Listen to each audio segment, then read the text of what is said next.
Nah, para hadirin rahimakumullah, tapi sebebas apapun, kebebasan itu tetap mengikuti aturan. Kenapa ada aturan seperti itu? Ceritanya hadirin rahimakumullah, asalnya di pantai itu ada sekelompok orang. Mereka sedang menjemur tubuh dengan hanya memakai pakaian dalam saja. Hanya memakai bra doang. Nah, langkarak moekeun awak dina sinar panon poe. Ketika mereka nyantai, enak-enak menjemur tubuhnya, tiba-tiba ada sekelompok orang lewat bertelanjang bulat. Leuwih ekstrim deui. Nah, yang sedang tiduran itu dia merasa terusik. Loh, ini orang gak punya etika, orang gak punya adab. Dia mengatakan gak punya etika, gak punya adab. Padahal cek urang mah manehna oge teu punya adab, gogoleran di tempat umum baringan ukur make BH unggul. Tapi begitu lihat orang yang bertelanjang bulat, wah ini gak punya adab, gak punya etika di depan orang bertelanjang bulat. Nah, akhirnya dia lapor ke penguasa setempat, ke petugas keamanan, kemudian akhirnya pemerintah setempat membuat satu garis.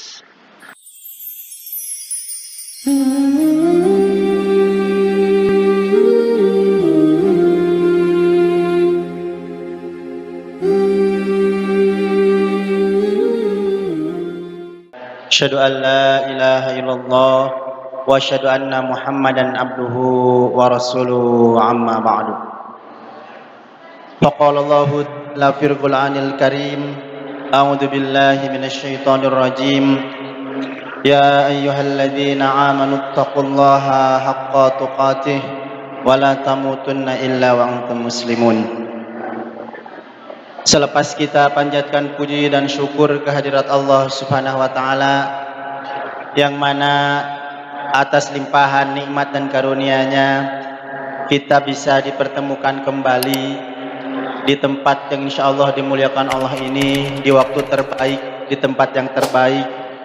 Tentunya mudah-mudahan kita semua diberi kemudahan untuk terus berada dalam ketaatan kepada Allah. Dan mudah-mudahan berkumpulnya kita di sini menjadi lantaran ataupun wasilah turunnya rahmat dan maghfirah dari Allah Subhanahu wa taala, serta diangkatnya derajat kita menjadi hamba-hamba yang bertakwa di sisi Allah Subhanahu wa taala, agar memudahkan kita untuk memasuki surganya Allah Subhanahu wa taala. Ikhwatul iman rahimakumullah, alhamdulillah pada kajian Ahad pagi hari ini kita bisa belajar kembali, tentunya dengan mubalik ataupun pemateri yang berbeda di setiap pekannya.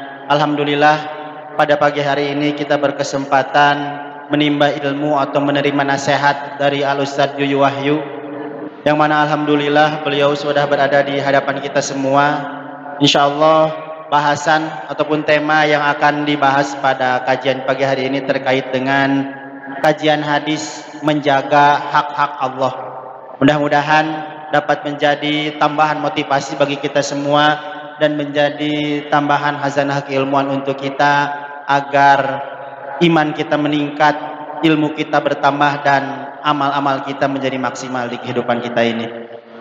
Maka dari itu ikhwan sekalian, bagi jamaah yang masih berada di luar ruangan masjid, kami menghimbau untuk segera masuk ke masjid karena kajian akan kita mulai.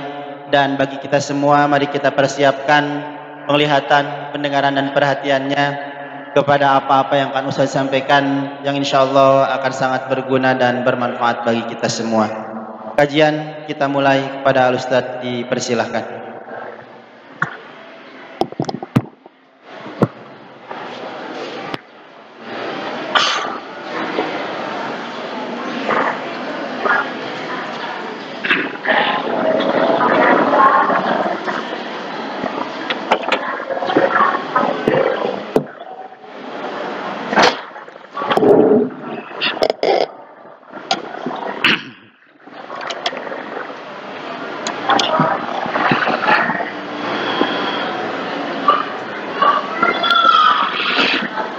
Innal hamdalillah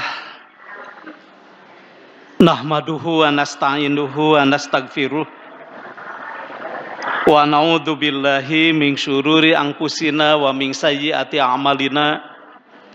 May yahdihillahu fahuwal muhtadi wa may yudlilhu falan tajida lahu waliyyan mursyida. Asyhadu an la ilaha illallah wahdahu la syarikalah wa asyhadu anna Muhammadan abduhu wa rasuluhu alladzi la nabiyya ba'dah, amma ba'du. Masyiral muslimin muslimat ikhwatu iman rahimakumullah. Alhamdulillah, pertama-tama kita bersyukur kepada Allah Subhanahu wa taala. Alhamdulillah, pada pagi ini Allah Subhanahu wa taala masih memberikan kita kesehatan, dan alhamdulillah kita diberi kemampuan untuk dapat menghadiri masjid ini, mengikuti kajian yang biasa kita selenggarakan di setiap hari Ahad. Insya Allah ikhwatu iman akan banyak menemukan kebaikan di sini, karena ketika bapak-bapak, ibu-ibu keluar rumah tidak melangkahkan kaki, kecuali satu langkah itu bisa menghapus satu dosa. Satu langkah itu bisa mengangkat derajat bapak-bapak dan ibu-ibu di sisi Allah Subhanahu wa taala. Dan ketika bapak-bapak dan ibu-ibu masuk masjid, maka di sini juga telah hadir para malaikat Allah Subhanahu wa taala. Bahkan mereka lebih dulu hadir daripada bapak-bapak dan ibu-ibu. Sejak tadi mereka duduk di pintu masjid, mencatat setiap orang yang masuk masjid, dan sekarang mereka duduk bersama-sama sambil tidak henti-henti mendoakan bapak-bapak dan ibu-ibu. Bagaimana doa para malaikat? Rasulullah SAW menyebutkan mereka terus berdoa, mereka terus mengucapkan Allahumma gfir, Allahumma arham. Ya Allah, limpahkanlah ampunan bagi orang-orang yang hadir di majelis ini. Allahumma arham, ya Allah, limpahkan rahmat bagi orang-orang yang hadir di majelis ini. Doa itu terus mereka bacakan sampai kita bubar dari tempat ini, sehingga bapak-bapak dan ibu-ibu dapat kita simpulkan bahwa tidak ada yang hadir ke tempat ini kemudian duduk di sini mengikuti kajian atas dasar iman kepada Allah dan membenarkan ajaran Rasulullah SAW, maka tidak akan meninggalkan tempat ini kecuali dalam keadaan dosa-dosa kita telah diampuni Allah Subhanahu wa taala. Ikhwatu iman rahimakumullah. Baik, kita langsung kepada kajian yang akan dibahas pada kesempatan ini, merujuk kepada sebuah hadis Nabi SAW yang diriwayatkan dari Imam At-Tirmidzi, kemudian dalam kitab Musnad Ahmad juga hadis ini tercatat. Hadisnya diterima dari seorang sahabat Nabi bernama Abdullah bin Abbas radhiyallahu an. Dikisahkan, hadirin rahimakumullah, dulu ada seorang orang tua, seorang sepuh. Dia naik kendaraan, mereknya merek kuda, tapi gak pakai bahan bakar minyak ya, kuda ini. Nah, di belakang sepuh itu ada seorang anak kecil, usianya sekitar 9 tahunan. Janten pami sakola mah kirang langkung kelas sabaraha 8 tahun teh. Kelas 2-an ya, kelas 2 SD gitu. Nah, dia duduk di belakang sepuh itu untuk menghilangkan rasa jenuh di perjalanan. Maka mulailah orang tua itu mengajak berbicara kepada si anak kecil itu. Kira-kira bapak-bapak, ibu-ibu, ceritanya tentang apa? Ngajak ngobrol kabudak nu umurna karek 8 tahun. Kira-kira kumaha perkataan anak? Kira-kira pembicaraannya seperti apa?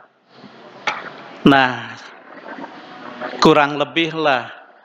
Kalau misalkan yang jadi sepuh itu bapak-bapak dan ibu-ibu, sepertinya perkataan itu dimulai dengan kata-kata, nak, rajin-rajinlah belajar, biar kamu menjadi anak sukses. Nak, belajarlah berhemat, supaya jadi orang kaya. Atau mulai juga pembicaraan misalkan dengan kata pada zaman dahulu kala. Biasanya cerita untuk anak dimulai dengan itu ya. Pada zaman dahulu kala, terus bla bla bla bla, bapak bercerita. Nah itu misalkan kalau bapak dan ibu yang ada di kendaraan itu. Kurang lebih seperti itulah kata-kata yang disampaikan kepada anak usia 9 tahun. Tapi bapak-bapak dan ibu-ibu yang ada di atas kendaraan itu bukan orang sekelas bapak-bapak dan ibu-ibu. Orang tua itu adalah Rasulullah Shallallahu Alaihi Wasallam, dan anak kecil itu adalah Abdullah, putranya paman Nabi Al-Abbas bin Abdul Muthalib. Nah hadirin rahimakumullah, maka ceritanya pun bisa bapak-bapak, ibu-ibu perhatikan. Rasulullah SAW memulai pembicaraannya dengan perkataan, ya gulam, inni u'allimuka bikalimatin, wahai anakku, sesungguhnya aku akan mengajarimu beberapa kalimat. Itu Rasulullah memulai pembicaraannya itu dengan kalimat seperti itu. Wahai anakku, sesungguhnya aku ingin menasehatimu dengan beberapa kalimat. Kemudian Rasulullah SAW menyebutkan nasihat-nasihat itu. Mulai dari kata Rasulullah, ya gulam, ihfadillah, yahfadka. Ya gulam, ihfadillah, tajidu tujahaka. Idza sa'alta fas'alillah, wa idza sta'anta fasta'in billah. Wa'lam anna hadhil ummah lawistama'at ala ayadurruka bisyai'in la yadurruka illa bisyai'in qad katabahullahu lak. Wala wijtama'at ala ayam fa'uka bisyai'in la yanfa'uka illa bisyai'in qad katabahullahu lak. Itu nasihatnya bapak-bapak dan ibu-ibu.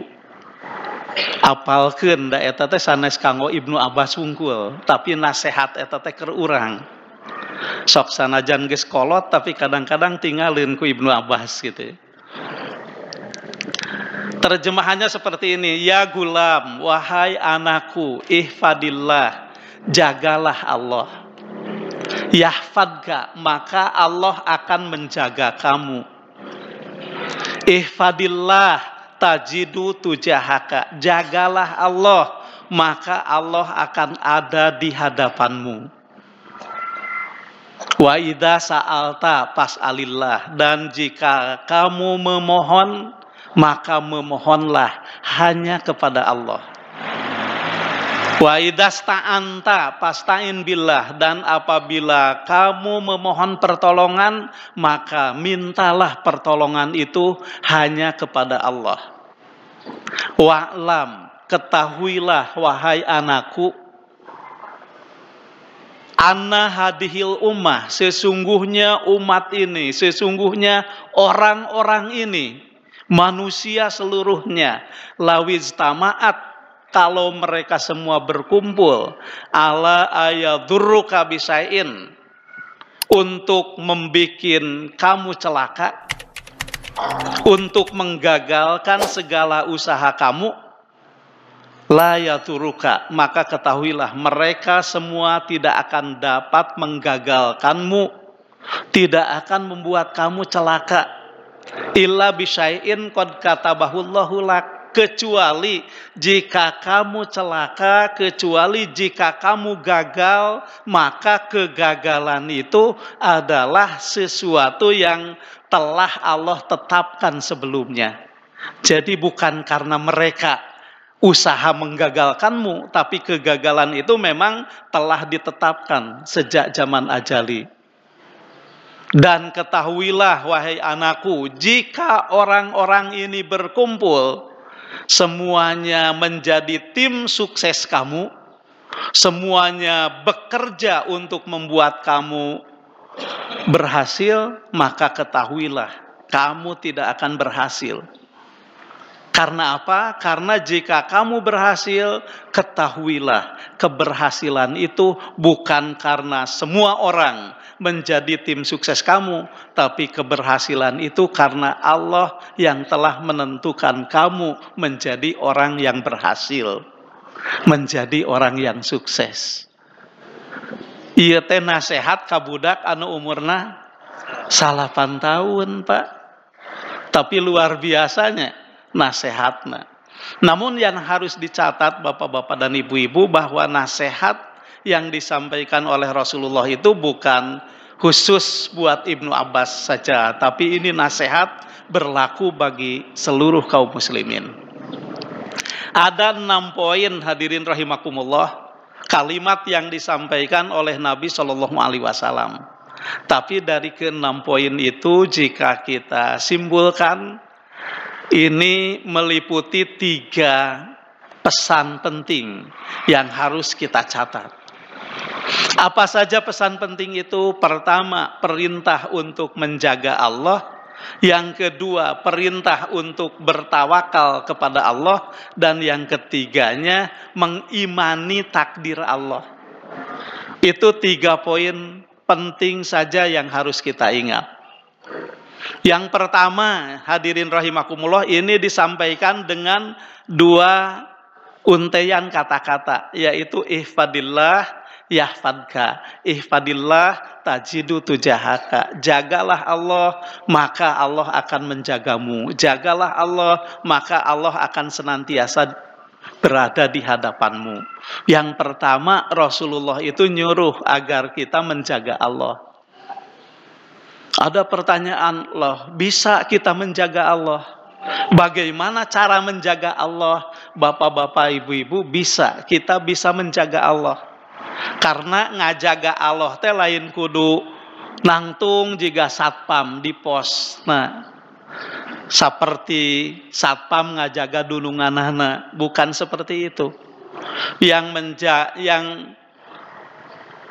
bermakna ihfadillah, menjaga Allah itu, ini dijelaskan oleh para ulama, bihifdi hududillah wahifdi hukukillah. Menjaga Allah itu adalah pertama menjaga batasan-batasannya, yang kedua menjaga hak-haknya. Jadi Allah itu punya batasan-batasan yang nggak boleh dilanggar. Rasulullah SAW mengatakan dalam hadis muttafaq alaih, beliau mengatakan, ala liku wa inna likulli malikin hima. Ketahuilah oleh kamu bahwa setiap penguasa itu memiliki batasan, memiliki aturan, memiliki garis-garis yang dibuat, dan garis-garis itu tidak boleh dilanggar. Kata Rasulullah, itu setiap penguasa punya. Mereka membuat aturan, mereka membuat undang-undang, dan undang-undang itu tidak boleh dilanggar. Nggak ada di dunia yang namanya bebas tanpa syarat. Bapak-bapak, ibu-ibu, di Prancis ada satu wilayah, yang wilayah itu disiapkan bagi orang-orang yang ingin mengekspresikan perasaannya. Bebas didinya mah. Badai gogorowokan mangga, badai aborsi mangga, badai jalan-jalan bertelanjang bulat oge mangga itu bebas. Nah, para hadirin rahimakumullah, tapi sebebas apapun, kebebasan itu tetap mengikuti aturan. Kenapa ada aturan seperti itu? Ceritanya hadirin rahimakumullah, asalnya di pantai itu ada sekelompok orang. Mereka sedang menjemur tubuh dengan hanya memakai pakaian dalam saja. Hanya memakai bra doang. Nah, langkarak maikeun awak dina sinar panon poe. Ketika mereka nyantai, enak-enak menjemur tubuhnya, tiba-tiba ada sekelompok orang lewat bertelanjang bulat. Leuwih ekstrim deui. Nah, yang sedang tiduran itu dia merasa terusik. Loh, ini orang gak punya etika, orang gak punya adab. Dia mengatakan gak punya etika, gak punya adab. Padahal cek urang mah manehna oge teu punya adab, gogoleran di tempat umum baringan ukur make BH unggul. Tapi begitu lihat orang yang bertelanjang bulat, wah ini gak punya adab, gak punya etika di depan orang bertelanjang bulat. Nah, akhirnya dia lapor ke penguasa setempat, ke petugas keamanan, kemudian akhirnya pemerintah setempat membuat satu garis. Jadi garis ini adalah garis yang nggak boleh dilanggar bagi yang ingin memperlihatkan, mengekspresikan perasaannya dengan bebas, bertelanjang bulat, mau apa saja, mau mabok, boleh, tapi jangan melewati garis ini. Jadi ada garis yang dibuat. Jadi sebebas apapun tetap ada batasan-batasan yang tidak boleh dilewati. Maka demikian juga kata Rasulullah, ala wa inna himallah maharimuhu. Maka Allah pun memiliki batasan-batasan itu. Apa batasan-batasan itu? Batasan-batasan itu adalah setiap perkara yang Allah haramkan. Itu garis. Jadi bapak-bapak dan ibu-ibu, yang Allah haramkan itu adalah garis yang tidak boleh dilanggar. Ada sesuatu yang haram untuk dimakan, ada sesuatu yang haram untuk dilihat, ada sesuatu yang haram untuk didengar, haram untuk dibicarakan, haram untuk dilewati, dan lain sebagainya. Jadi bapak-bapak dan ibu-ibu, nah ini namanya hududillah, batasan-batasan Allah. Maka ketika Rasulullah memberikan nasihat ihfadillah, artinya jangan sekali berani melewati larangan-larangan itu, batasan-batasan tersebut. Itu semuanya ada konsekuensi. Kemudian yang kedua, wahifdi hukukih, menjaga hak-hak Allah. Jadi menjaga Allah itu artinya menjaga hak-hak Allah. Di samping ada batasan-batasan yang tidak boleh dilanggar, Allah juga punya hak. Sebagaimana kita memiliki hak. Nah, ihwatu iman, pada suatu hari Rasulullah SAW bertanya kepada Mu'ad bin Jabal, seorang sahabat beliau. Kata Rasulullah, ya Mu'ad, atadri ma haqullahi 'alal ibad. Wahai Mu'ad, tahukah kamu apa hak Allah bagi hamba-hambanya? Mu'ad menjawab, Allahu wa rasuluhu a'lam. Hanya Allah dan Rasulnya yang maha mengetahui. Maka Rasulullah menyebutkan, haqullahi 'alal ibadi.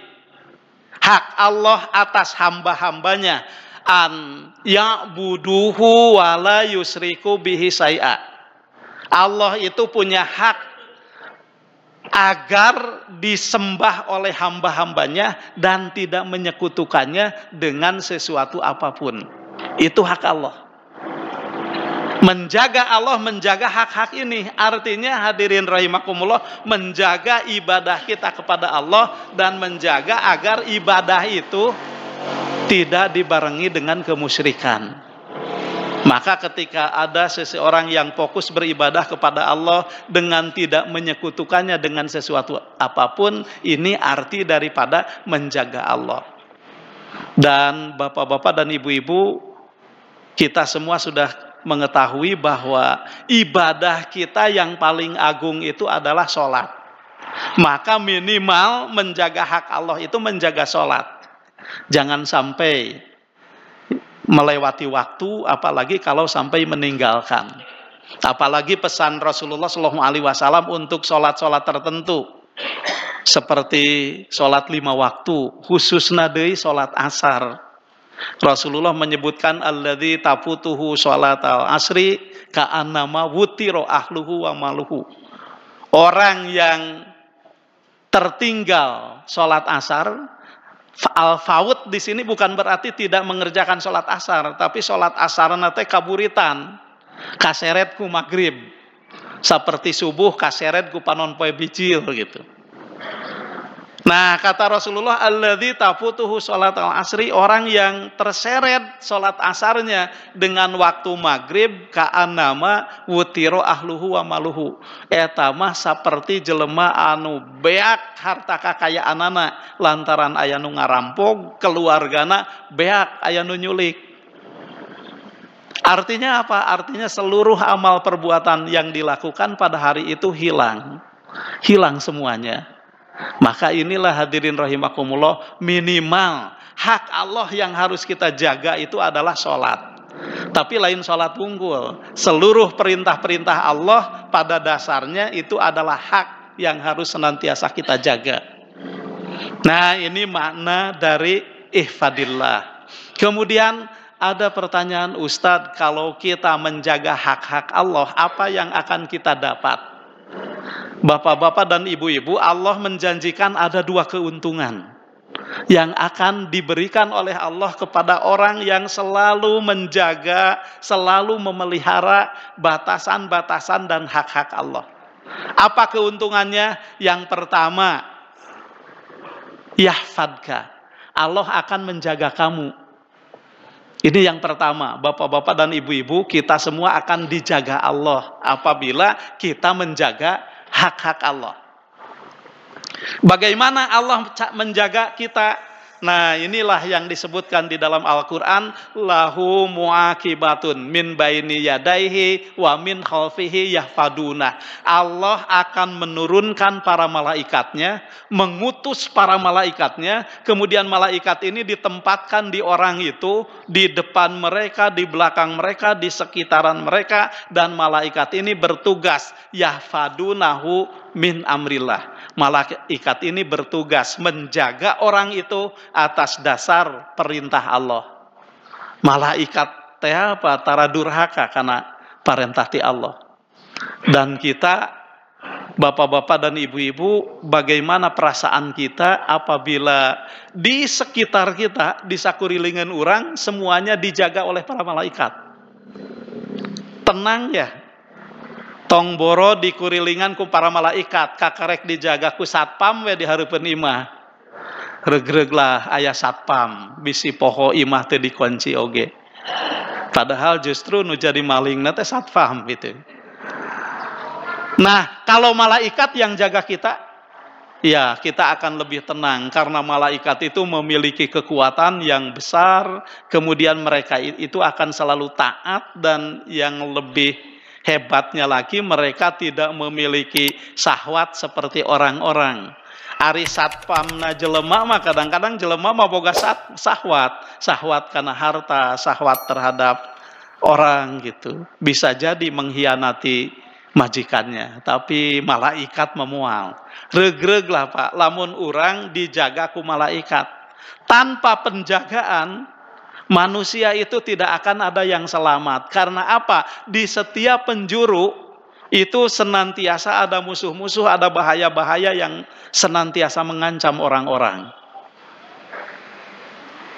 Setan, hadirin rahimakumullah, ketika dia diusir karena bermaksiat kepada Allah, dia berjanji, Fabima aghwaytani la aqudanna lahum siratal mustaqim. Ya Allah, karena aku telah Engkau usir, karena aku telah Engkau laknat, maka aku bersumpah, aku akan duduk di jalan-Mu yang lurus. Bapak-bapak dan ibu-ibu, kita ini adalah berjalan menuju Allah. Asal nanti Allah bakal mulang ka Allah, innalillahi wa inna ilaihi rajiun. Kita ini berjalan menuju Allah, semakin hari semakin dekat dengan Allah. Tapi setan teh ngahalangan di jalan anu bakal kaliwatan ku urang. La aqudanna lahum siratal mustaqim. Saya duduk di jalan yang akan mereka lalui. Itulah sebabnya bapak-bapak, ibu-ibu, kenapa untuk melakukan hal-hal yang baik senantiasa ada rintangannya.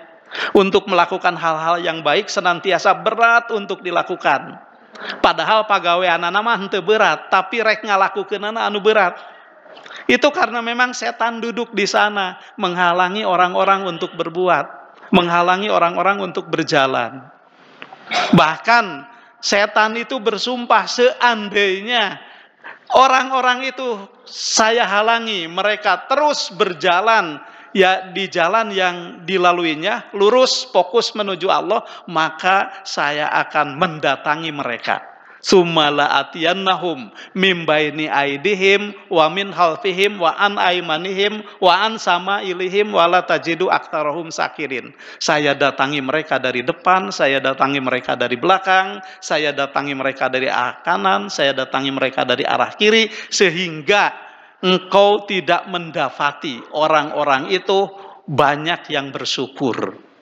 Nah, naon sababna loba jelema anu kufur. Ini karena memang usaha mereka. Mereka halang-halangi, teu bisa dihalangan malah diserang urang teh. Jadi kalau tidak ada penjagaan, hadirin rahimakumullah, sangat kecil sekali kemungkinannya orang-orang itu bisa selamat. Kalau tidak ada yang menjaga kita, kecil sekali pemikiran kita tidak terpengaruh dengan pemikiran materialisme, liberalisme. Kalau tidak ada yang menjaga di sekitar kita, kecil sekali kemungkinan kita tidak terpengaruh dengan harta benda yang kelihatannya hijau dan manis itu. Nah, hadirin rahimakumullah, ini Allah akan menjaga kita dengan menurunkan para malaikatnya, dan para malaikat itu menjaga kita dari segala penjuru. Ini jaminan yang pertama. Jaminan yang keduanya adalah tajidu tujahak.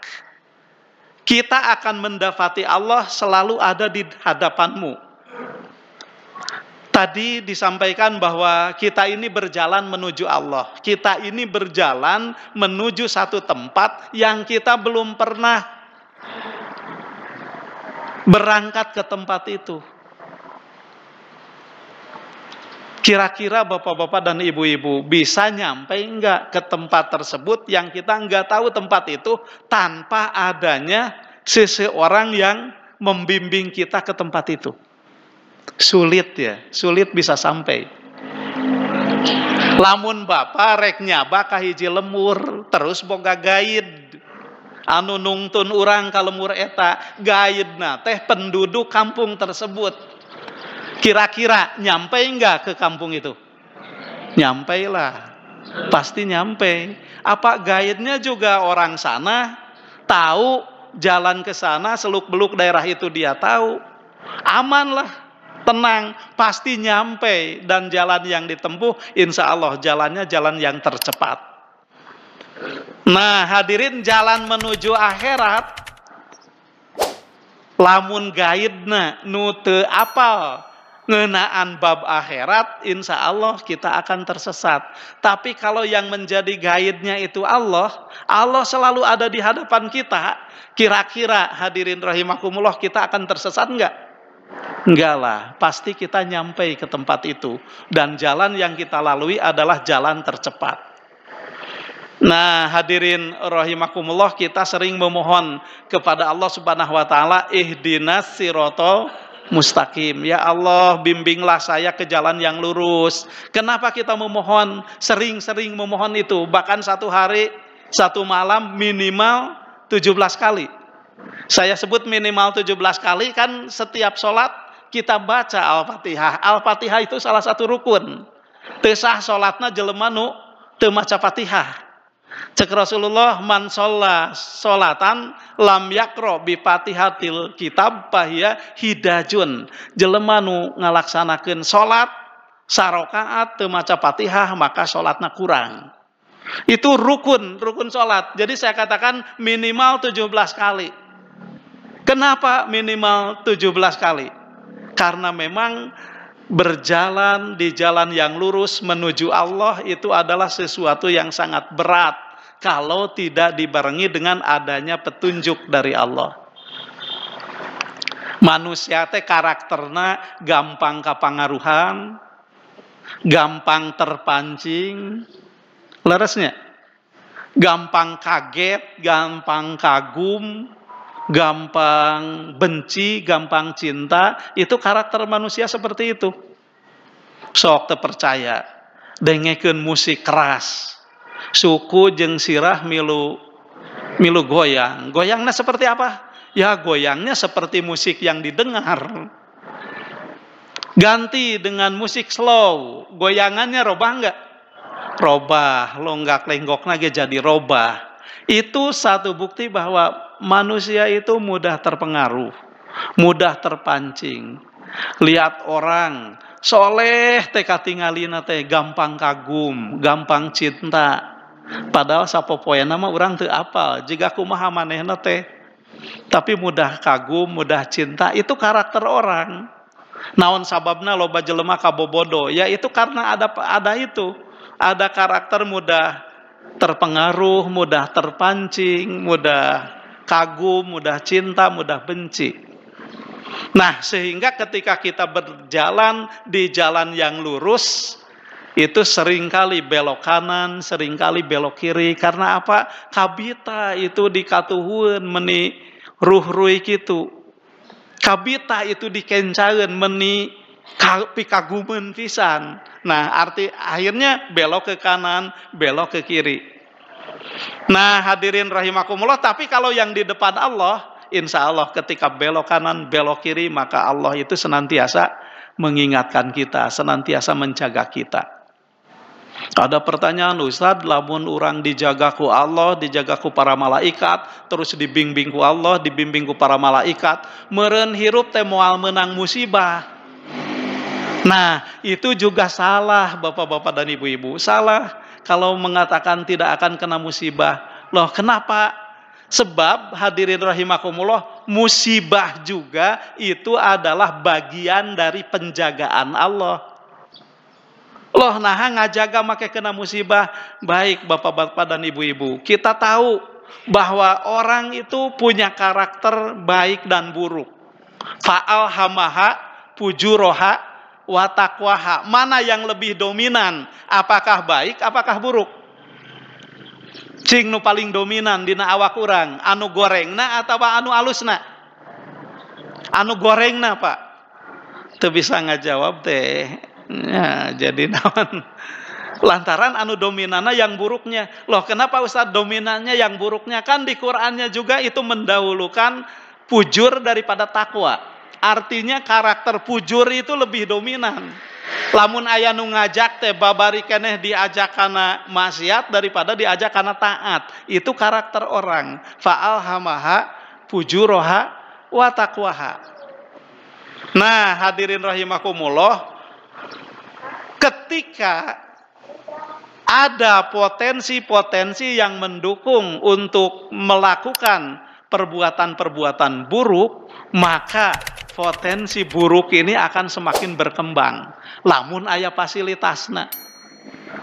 Karena maksiat resep dibere fasilitasna. Cing kira-kirana kumaha?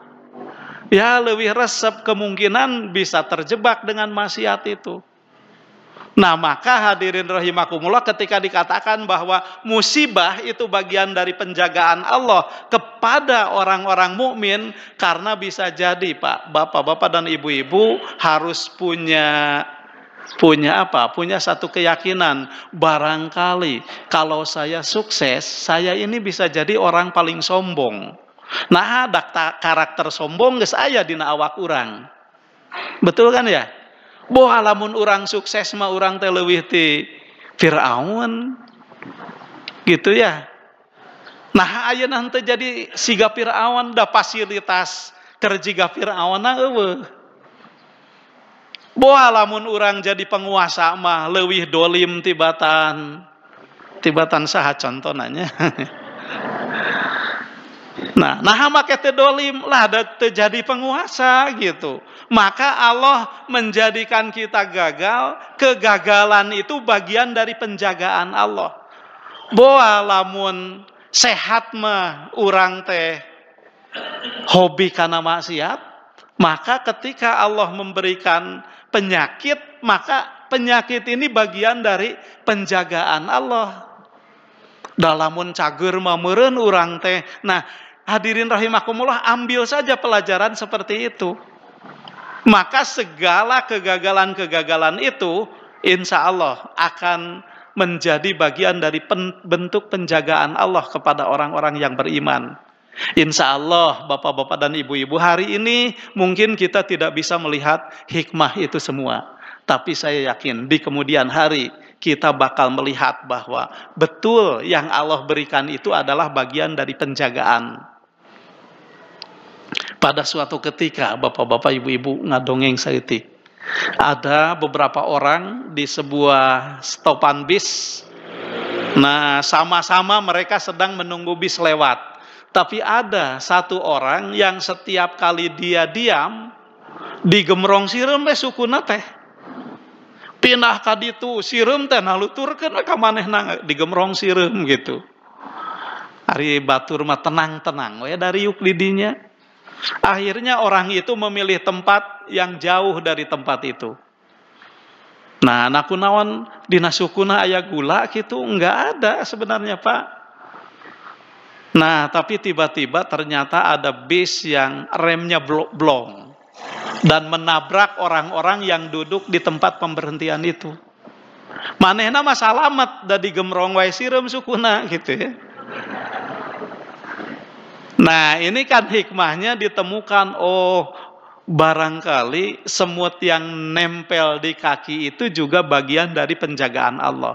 Dan saya yakin bapak-bapak dan ibu-ibu, segala peristiwa yang terjadi di dunia ini itu tidak ada yang kebetulan. Itu semuanya ada dalam skenarionya Allah Subhanahu wa taala.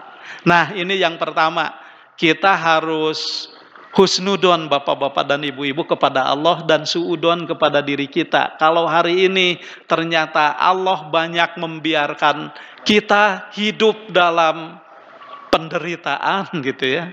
Kalau hari ini kita mudah terjebak dengan berbagai macam bentuk kemaksiatan, bisa jadi penyebabnya adalah kita belum maksimal menjaga batasan-batasan Allah, kurang maksimal menjaga hak-haknya Allah. Maka dari itu hari ini kita mulai fokus, oh berarti urang teh kudu leuwih sumanget deui, kudu leuwih istiqomah deui dina ajaran agama. Da kanyataan geuning hirup teh teu weleh we teh semplek nincak semplak. Ari kana kamaksiatan meuni sumanget hayang panghareupna. Dina waktu ibadah malas pikeun ngalakukeunana. Oh, ini berarti penyebabnya. Satu, bapak-bapak dan ibu-ibu. Kemudian yang kedua, hadirin rahimakumullah, nasihat Rasulullah SAW itu berbunyi, wa idza sa'alta fas'alillah. Jika kamu meminta, mintalah kepada Allah. Nah, para ulama menerjemahkan sa'ala di sini dalam arti ibadah. Sa'ala itu arti asalnya meminta, memohon. Memohon kepada Allah itu disebutnya doa. Sedangkan doa itu kata Rasulullah, ad-du'a'u huwal ibadah. Doa itu adalah ibadah. Maka diterjemahkan wa idza sa'alta, ditafsirkan barangkali ya yang lebih tepatnya, ditafsirkan wa idza sa'alta fas'alillah. Jika kamu beribadah, beribadahlah hanya kepada Allah. Jangan beribadah kepada selain Allah. Nah make kudu ka Allah wungkul ibadah teh, sabab para hadirin rahimakumullah, ibadah kepada Allah disertai dengan ibadah kepada yang lainnya, maka ibadah itu tertolak.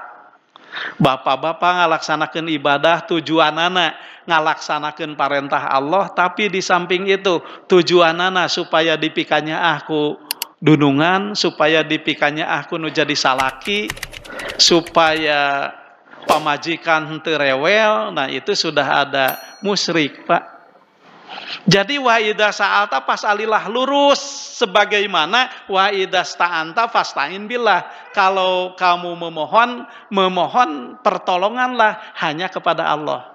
Nah, ini yang ada di dalam ayat iyyaka na'budu wa iyyaka nasta'in, hanya kepadamu ya Allah saya beribadah, dan hanya kepadamu ya Allah saya memohon pertolongan. Karena apa hadirin rahimakumullah? Kita hanya beribadah kepada Allah. Karena kalau ibadah kepada selain Allah itu sudah musyrik. Kita memohon pertolongan hanya kepada Allah. Karena apa? Karena hanya Allah yang bisa memberikan pertolongan itu. Jadi ini yang harus dicatat, hanya Allah yang akan bisa memberikan kita pertolongan. Orang itu tidak akan bisa. Kenapa hadirin rahimakumullah? Nah, ketika kita bergantung hanya kepada Allah, inilah yang dalam istilah agama disebutnya tawakal. Bertawakal hanya kepada Allah.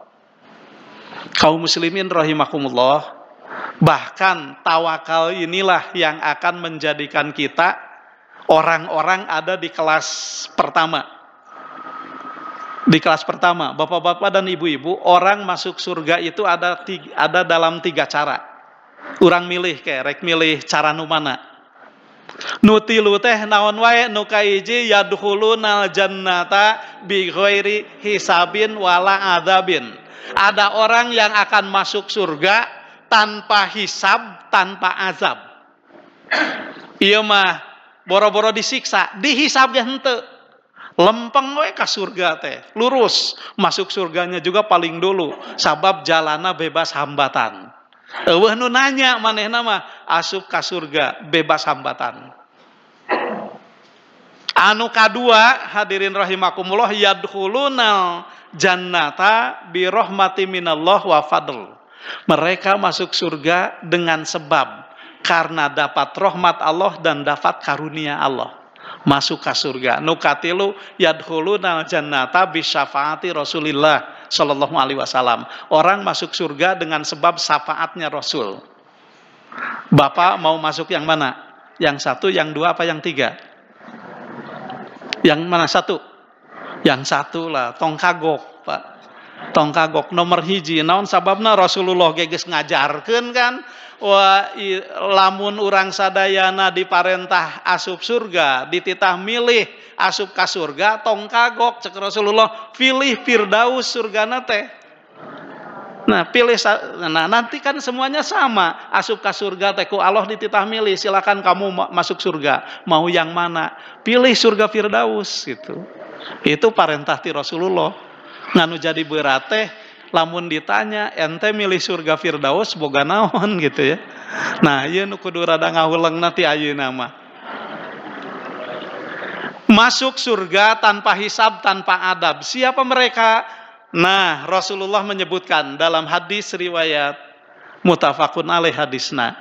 Rasulullah menyebutkan yadkhulunal jannata min ummati sab'una alfa rajul bi ghairi hisabin wala adzabin, akan masuk surga dari umatku sebanyak 70.000 orang tanpa hisab, tanpa azab. Sebanyak 70.000 orang. Banyak apa sedikit? Sedikit ayo dibandingkan jeung umat Islam mah. Tapi hadirin rahimakumullah, tong putus asa. Da cek Rasulullah, min kulli rajulin minhum sab'una alfa rajulin. Tiap-tiap satu orang dari 70.000 orang itu masing-masing membawa pasukan sebanyak 70.000 orang. Jadi berapa ribu? 70.000 kali 70.000 sabaraha? 700 juta orangnya. Bener tuh ngitungna. Betul? 70.000 kali 70.000 berarti 49. Hah? 49 apa? 7 kali 7 teh 48, tambah 0 na 4 49. Kan belah salah kela hese ngitung nanya. Guru matematika cari cing wae atuh. Oh, jadi lamun kitu mah insya Allah ada peluang ya Pak. Ngan hadirin rahimakumullah, waktu Rasulullah Shallallahu Alaihi Wasallam ngajelaskeun eta, ada seseorang yang maju ke depan. Dia berkata, ya Rasulullah, fad'ullaha ana minhum. Wahai Rasulullah, pangdoakeun supaya abdi kaasup golongan anu 70.000 eta. Ieu teh jalmi ieu teh ngaranna Ukasah bin Mihsan, sahabat Nabi. Teras Rasulullah Shallallahu Alaihi Wasallam sasanggem saur anjeunna teh anta minhum. Kamu bagian dari 70.000 itu. Wah, bungahna eta Ukasah disebut kamu masuk salah satu. Pasti bungah lah, urangnya bakal bungahnya. Rasulullah yang bilang. Tapi ketika ada satu orang yang maju lagi ke depan, nah iya masih sahabat nu maju teh. Da orang yang menemani Rasul mah semuanya juga sahabat kan? Beriman kepada Rasul, mengimani Rasul, membarengi Rasul terus, itu namanya sahabat. Ada sahabat lain maju ke depan terus minta permintaan yang sama, tapi Rasulullah mengatakan qaddama Ukasah. Duh, kamu mah kesempatannya sudah kedahuluan oleh Ukasah. Jadi artinya kamu mah enggak cukup untuk masuk yang 70.000. Cek urang teh cacakan sahabat. Tercukup kalau ya amalna tercukup kalau mau masuk kepada kelompok yang pertama. Komo urang atuh gitu ya. Tapi enggak seperti itu juga ya Pak. Karena apa? Rasulullah menyebutkan yang penting persyaratannya bisa terpenuhi. Apa persyaratannya? Humul ladina la yastarkuna wa la yakuna wa la yatatayyaruna wa ala rabbihim yatawakkalun. Yang penting kita masuk yang 70.000 itu modalnya apa? Pertama, jangan pernah minta diruqyah kepada orang. Ada yang pernah minta diruqyah ke orang lain? Cung. Pernah minta diruqyah? Pernah? Belum pernah? Belum pernah semuanya? Alhamdulillah, kalau belum pernah semuanya punya kesempatan untuk masuk surga tanpa hisab. Ngan lamun geus pernah minta diruqyah, wayahna kesempatan itu sudah hilang gitu ya. Ya mah ada saur Rasulullah, syaratna teh jangan pernah minta diruqyah ke orang. Kapan Ustaz ngaruqyah memenang? Nu penting ruqyahnya syar'i. Ya, betul. Ruqyah itu tidak dilarang, boleh, hukumnya mubah. Tapi naha make dilarang minta ruqyah ke orang, bukan dilarang. Kalau mau masuk surga tanpa hisab, jangan minta ruqyah. Kalau mau, ya, artinya bukan tidak boleh ruqyahnya. Ruqyah boleh, cuma kalau sudah pernah minta ruqyah ke orang, kesempatan masuk surganya tanpa hisab itu sudah hilang. Ngantri saja di golongan yang kedua, bapak-bapak, ibu-ibu. Nanti ada golongan lain yang masuk surga selain golongan pertama. Lamun teu menang minta ruqyah, kumaha kan meruqyah itu mengobati. Ya, kalau tidak boleh minta ruqyah ke orang, kita meruqyah diri sendirilah. Ngaruqyah ku sorangan, da babari ngaruqyah teh.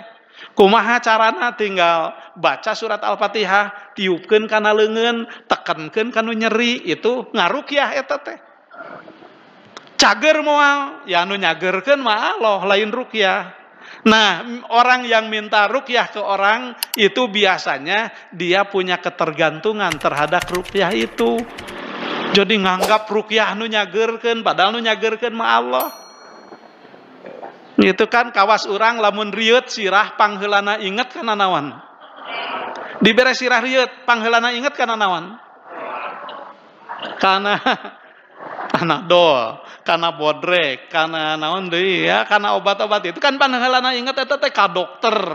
Lamun berat teu daek cager, cari dokter yang paling hebat, beli obat yang paling mahal. Lamun geuring kan gitunya. Lamun geus teu cager ka mana-mana, kakak reka Allahnya. Pak panyawat naon, aduh duka tuh panyawat teh sagala ieu mah geus diubaran can sagala usad ubar oge, dokter geus didatangan, spesialis oge geus beak sabaraha hiji abdi mah. Kumaha ayeuna anger keneh we panyakit teh teu cager-cager. Kumaha atuh ayeuna solusina? Ah ayeuna mah nyangakeun we ka Allah. Nyangakeun ka Allah na iraha. Geus beakeun. Tadi nama can inget eta teh ka Allah, kakarek ingetna teh ka dokter, kana obat gitu ya. Kudu nama hadirin rahimakumullah ingat ke Allah itu sejak dari awal ge, ingat ke Allah. Da begitu kita berdoa kepada Allah ge eta teh proses pengobatan. Berobat itu bagian tina ikhtiar. Nah, hadirin rahimakumullah minta ke Allah itu harus didahulukan. Makanya orang yang meminta pertolongan hanya kepada Allah, nu tawakal ka Allah murni tawakalna, asup ka surgana ge pangheulana yadkhuluna jannata bighairi hisabin wala adzabin. Bapak-bapak, ibu-ibu, saur simkuring nu pernah minta ruqyah itu kesempatan nu kahijina geus leungit. Tapi tong putus asa, masih ada kesempatan nu kadua. Kesempatan nu kadua mana? Kesempatan nu kadua teh yadkhuluna jannata bi rahmati minallahi wa fadlin. Itu di surat An-Nisa ayat 174 175. Asup ka surga dengan sebab rahmat, dengan sebab fadlun. Fadlun teh karunia. Asal hartina fadlun itu kelebihan. Jadi hartosna hadirin rahimakumullah, nu disebutkeun fadlun itu sesuatu yang dibalas oleh Allah Subhanahu wa taala secara lebih. Itu fadlun. Ada fadlun, ada adlun. Adl, ada fadl. Naon bentena? Kalau adl itu memberikan sesuatu setimpal dengan kebaikan yang kita berikan kepadanya. Itu namanya adl. Tapi kalau fadl itu dibalas dengan yang lebih. Bapak didamel sapoena dibayar 100.000. Beres digawe dibayar kudunungan teh 100.000, eta disebutna naon? Fadl, adil itu. Jadi sama, ya pekerjaan yang sama dibalas dengan bayaran yang sama. Tapi lamun bapak digawe, ya upahna 100.000, tapi begitu bayaran kudunungan teh dibere 1 juta. Nah, mungkin teh mungkin dunungan teh nyaaheun ka urang teh. Nyaaheun ka urang terus ngadenge urang keur butuh, dibere we sodako. Nya bayaran teh nu kuduna 100.000 ya dibayar 1 juta, tanu kieu teh disebutna fadl. Lebih, sesuatu yang lebih.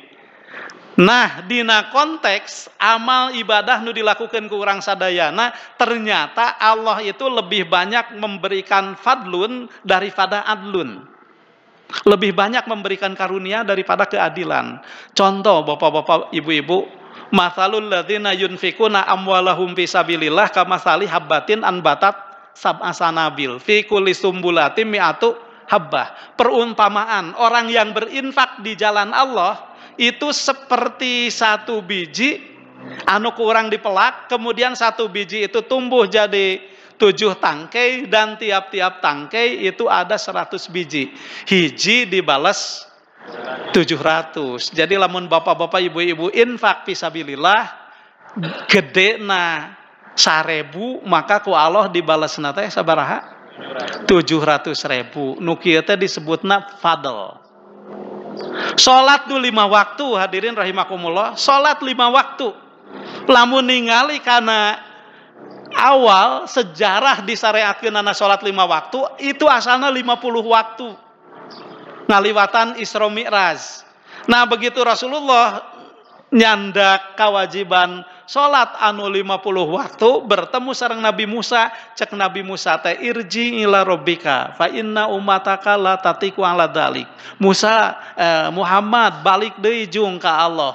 Tawar ulah 50 waktu, sabab umat maneh mah moal mampuheun kudu salat anu 50 waktu eta. Balik deui Rasulullah teh nepangan Allah, teras ditawis turun jadi 25, turun deui satengahna jadi 15, turun jadi 5. Sababaraha balik eta teh?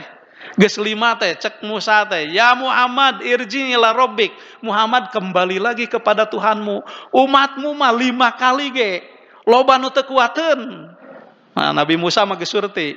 Nya da ayeuna 5 kali ge loba nu males. Subuh kaberangan, asar kaburitan gitu ya. Loba nu malas. Musa itu sudah tahu bapak-bapak dan ibu-ibu kalau umat Islam itu tidak akan sanggup dengan yang 5 itu. Tapi cek Rasulullah, istahya itu isin atau hayeh wae nawis cenah gitu. Nabi Muhammad sallallahu alaihi wasallam anjeunna alim menghadap deui Allah keun we. Eta mah kumaha umat kaula we engke meureun anu rajinna bisa sukses ngalaksanakeun 5 waktu eta, nu malesna malah kumaha manehna tanggung jawab manehna gitu. Tapi aya fadlun karunia saperti kumaha fadluna teh, hiya khamsun wa hiya khamsuna la tatabaddalul qaula baina yadaya. Dia adalah 5 waktu, tapi di sisi Allah itu sama dengan 50 waktu. Tidak ada perubahan di dalamnya. Itu namanya fadl. Tah aya nu asup ka surga teh ku sabab rahmatna. Lamun ditimbang mah amal soleh jeung amal salahna teh berat keneh maksiatna, tapi lantaran ditambahan ku Allah 700 kali lipat, akhirna bisa asup ka surga sabada dihisab. Iya kasempetan keur bapak-bapak ibu-ibu nu geus teu boga kasempetan asup di golongan nu kahiji ya golongan nu kadua. Teu bisa dina golongan nu kadua, golongan nu katilu. Tah ieu teh bapak-bapak ibu-ibu lamun sim kuring merhatoskeun mah golongan nu katilu teh siga golongan anu paling loba anu berharap masuk golongan yang ketiga teh. Ya, paribasa mudah-mudahan kenging syafaat Rasulullah, mudah-mudahan kenging syafaat Rasulullah. Eta teh hadirin rahimakumullah jiga nu teu pede kana golongan nu kahiji golongan nu kadua. Padahal golongan nu katilu mah sok sanajan asup ka surga tapi kudu ripuh heula.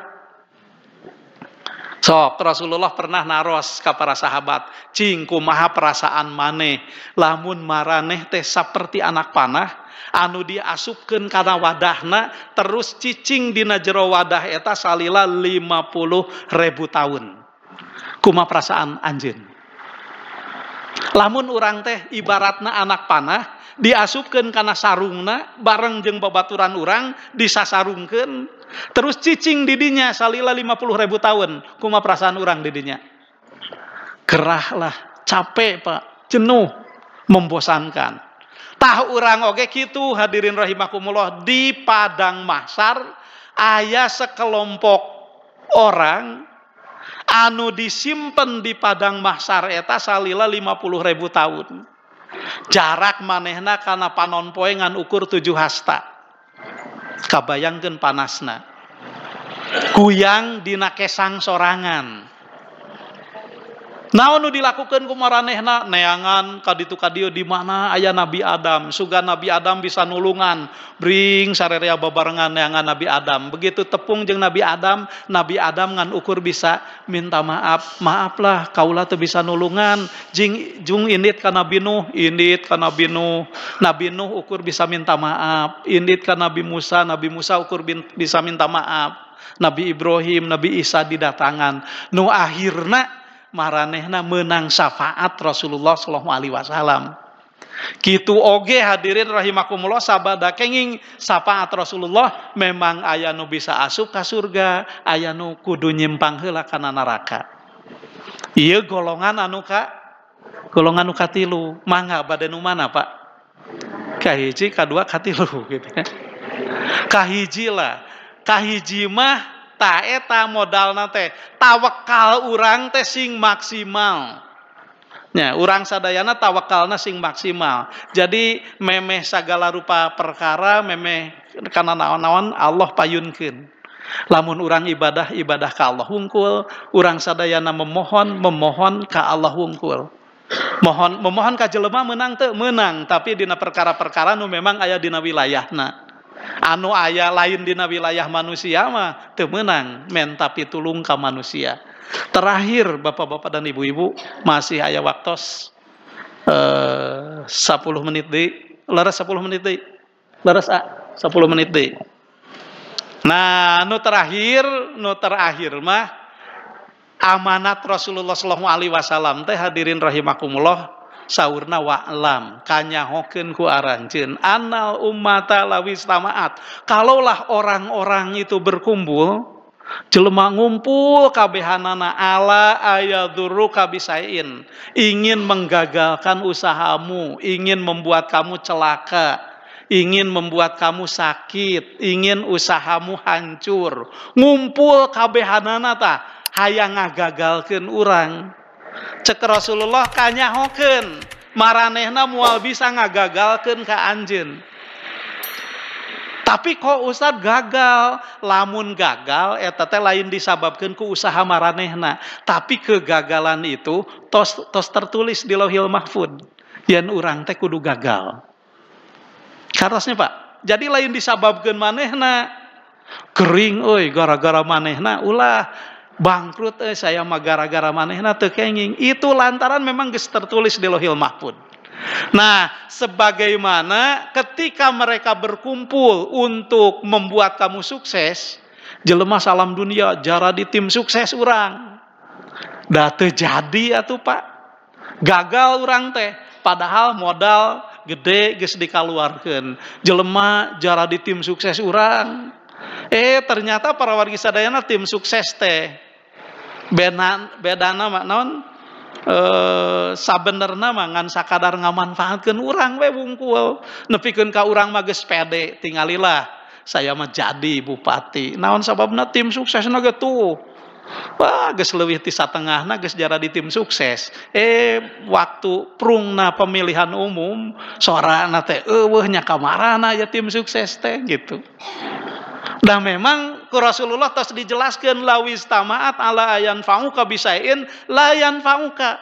Mereka tidak akan memberikan kamu manfaat, mereka tidak akan memberikan kamu kesuksesan. Karena apa? Manfaat dan kesuksesan itu telah ditetapkan oleh Allah sejak zaman ajali. Bapak-bapak, ibu-ibu, 50.000 tahun samemeh urang hadir ke alam dunia, takdir mah geus dicatet. Itu 50.000 tahun sampai urang lahir. Takdirna geus aya. Ngan sok aya jelema nu nyarita kieu Ustad, lamun kitu mah atuh geus lah urang teh perlu usaha, serahkeun we sagalana kana takdir. Lah lain kitu oge gitu ya. Itu salah oge mikirna. Naon margina hadirin rahimakumullah, ari usaha mah eta mah kewajiban, usaha mah eta mah ibadah. Kan naon nu dilakukan ku urang sadayana, naon anu ku urang sadayana didapat, itu pada dasarna moal leupas tina dua wilayah. Hiji aya wilayahna Allah, dua aya nu jadi wilayahna manusia. Wilayahna manusia naon? Wilayahna manusia itu ikhtiar. Ieu eueuh hubunganana jeung hasil. Sedangkan wilayah Allah itu menetapkan hasil. Ikhtiar mah kewajiban urang, bade hasil, bade teu hasil. Lah ieu mah kewajiban urang. Sedengkeun Allah Subhanahu wa taala eta nu parantos netepkeun takdir. Eta margina usaha, ikhtiar bapak-bapak ibu-ibu eta mah kaitanana sanes sareng hasil, tapi kaitanana jeung ibadah ka Allah. Sok sanajan urang sadayana usaha teh teu hasil, kanyahokeun ku bapak-bapak jeung ibu-ibu. Pahalana mah geus dicatet ku Allah. Urang mah tinggal nyamper engke. Tah hubunganana jeung eta, ikhtiar itu bagian tina kewajiban. Sok sanajan memang teu berhasil, pahalana tos siap di sisi Allah. Mata hadirin rahimakumullah, hirup mah nyantai we, lamun ditakdirkeun sukses ya baca alhamdulillah. Gagal oke baca alhamdulillah. Loh, Ustad gagal baca alhamdulillah. Ya iyalah, kan cek Rasulullah ge waqulil hamdalillahi ala kulli halin, baca alhamdulillah pada setiap keadaan. Sok sanajan memang ari gagal mah rek nyebut alhamdulillahna hararese. Tapi sok sanajan gitu bapak-bapak ibu-ibu, lamun urang sadayana salilana ningali yen dibalik susah payah nu dilakukeun ku urang teh yen disatukangeunana surga, da moal aya perkara nu jadi beban pikeun urang.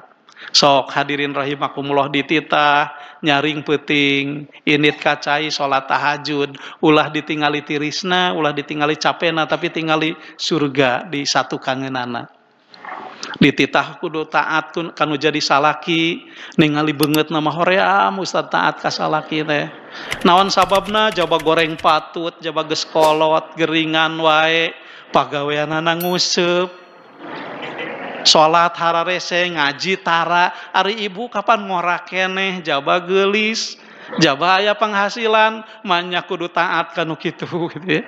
Hoream lah males lah ningali beungeutna oge hayang utah cenah gitu. Nah bapak-bapak ibu-ibu satungtung jadi salaki mah ya tingalina ulah beungeut salakina tapi di satu kangeunana surga. Kecuali lamun memang teu bisa ngahadirkeun surga ya eueuh jalan sejen eta mah iwal ti misah salila ngahiji mah anger we wayahna wajib taat eta teh da bapa oge sarua kan hoream sabenerna mah tiap hudang sare ngareret digigireun aya budak batur kudu diparaban unggal poe males eta teh tapi da ningalina surga boro-boro duit anu gede sadinar anu diinfakeun kanu janten pamajikan. Hadirin rahimakumullah eta teh dinilai sedekah ku Allah Subhanahu wa taala. Nah, ieu nu bakal jadi pangbubungah urang sadayana pikeun ngadorong sumanget urang sadayana ngalaksanakeun ikhtiar kalawan teu ningali kana hasil. Eta mah serahkeun we ka Allah. Wilayahna wilayah Allah. Taya nasihat Rasulullah sallallahu alaihi wasallam mudah-mudahan nasihat ieu bisa dijaga ku urang sadayana sabab eusina ngandung kasayan kanggo sadayana. Cekap sakitu bilih aya patarosan mangga dihaturanan.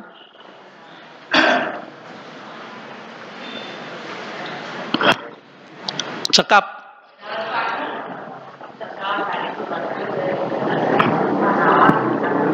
kirang tarik teka kuping.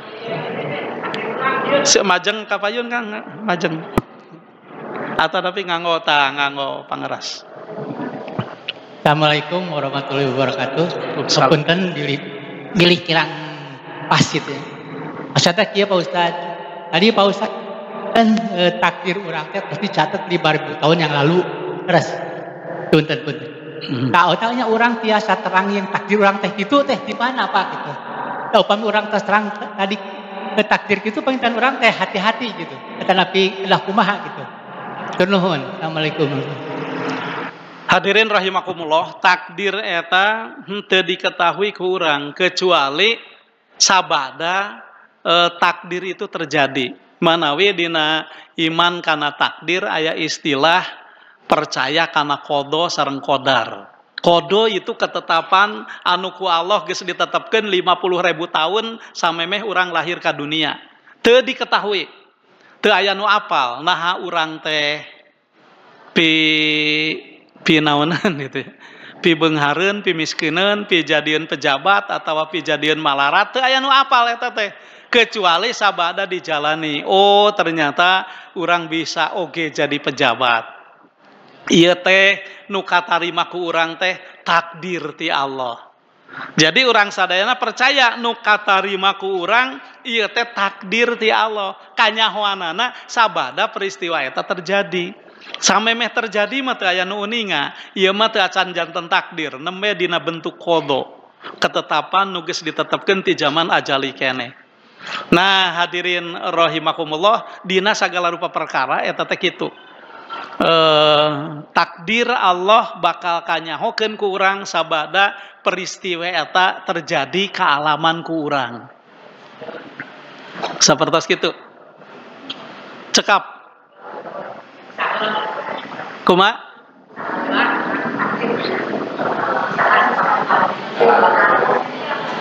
Saha heula? Usaha heula? Usaha jeung takdir itu beda pembahasan sebenarnya mah.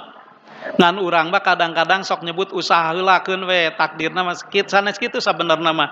Usaha jeung takdir itu adalah dua perkara anu beda. Usaha itu ikhtiar itu adalah wilayahna urang, bagian nu ku urang sadayana kudu dikaji, dipelajari, itu usaha, itu wilayah urang. Sedangkan takdir itu wilayahna Allah. Urang mah teu kudu pipilueun, cukup ku mengimani, cukup ku meyakini, cukup ku ikhlas narimakeunana. Itu ikhlas ngaranna. Jadi ulah berbicara mengenai ikhtiar heula takdir nangke, ikhtiar heula takdir nangke, ulah itu. Tapi urang fokus ikhtiar itu ibadah, kewajiban urang. Fokus didinya, eta mah kudu maksimal, dipelajari syarat rukuna, dipelajari naon kudu dipigawe ku urang, eta mah kudu maksimal. Da ieu mah wilayah urang. Urusan takdir nama aku maha Allah we gitu, sabab nu diusahakeun ku urang belum tentu kan takdirna seperti nu urang sadayana diusahakeun. Karos. Ya. Cekap teu aya dinya.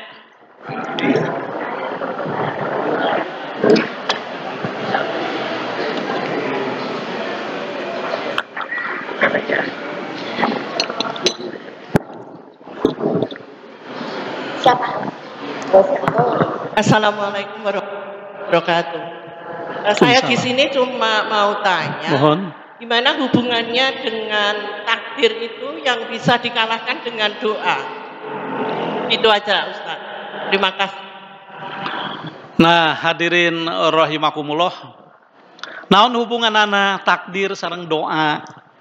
Wangsul para wargi sadayana seueur katerangan anu ngajelaskeun bahwa doa itu adalah ibadah.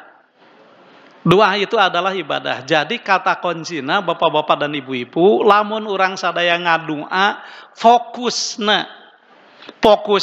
ulah waka kana ijabahna, tapi ieu teh doa, ieu teh ibadah diparentahkeun ku Allah.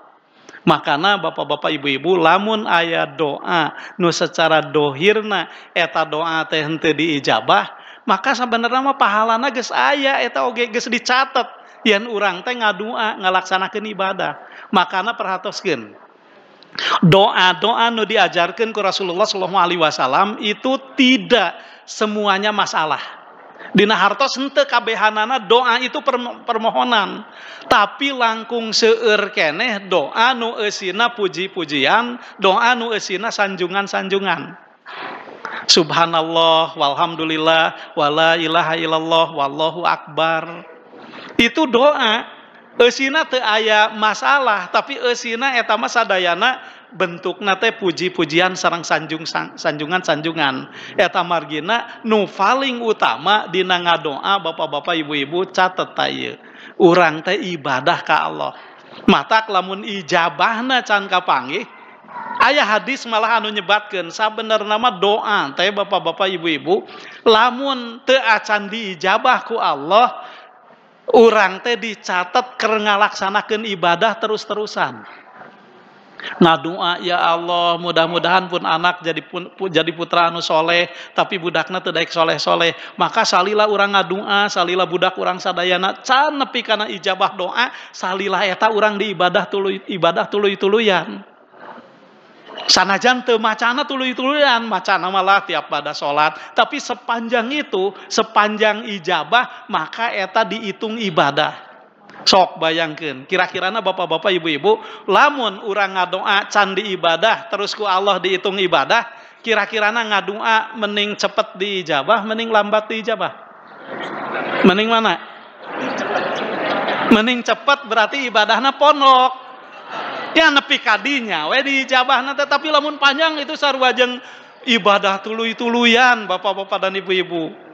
Sok hadirin rahimakumullah, teu aya nu rugi sabenerna mah. Ngan memang aya ayat anu ngajelaskeun pek maneh ngadoa ka kami pasti kami bakal ngaijabah. Ieu oge pahami bahwa nu disebutkeun ijabah itu lain hartina dikabul dina waktu eta, tapi dikabul dina waktu anu tepat. Bisa dikabul ayeuna, bisa dikabul di usia tua, atanapi bisa jadi pahala nu bisa kapanggih kurang sadayana di akhirat. Tah eta hakikat doa. Jadi insya Allah para wargi sadayana lamun ayeuna doa dianggap bisa ngarobah takdir, lamun dikabul ayeuna, salaresna hadirin rahimakumullah, lain doa ngarobah takdir, dari takdir mah geus puguh jadinya geus terjadi. Dina hartos meureun ngarobah kodo, ngan memang teu aya isyarat-isyarat anu nyebatkeun yen kodo eta bisa dirubah, tapi paling bisa mempercepat urang sadayana pikeun meraih kana kodo nu geus ditangtoskeun ku Allah Subhanahu wa taala. Cekapnya hadirin rahimakumullah, rupina cekap sakitu, mudah-mudahan janten ilmu nu manfaat kanggo urang sadayana. Akhirul kalam, Rabbana la tuzigh qulubana ba'da idh hadaitana wa hab lana min ladunka rahmah innaka antal wahhab. Rabbana atina fid dunya hasanah wa fil akhirati hasanah wa qina adzabannar. Aqulu qouli hadza wa astaghfirullaha li wa lakum. Wassalamu alaikum warahmatullahi wabarakatuh. Waalaikumsalam warahmatullahi wabarakatuh.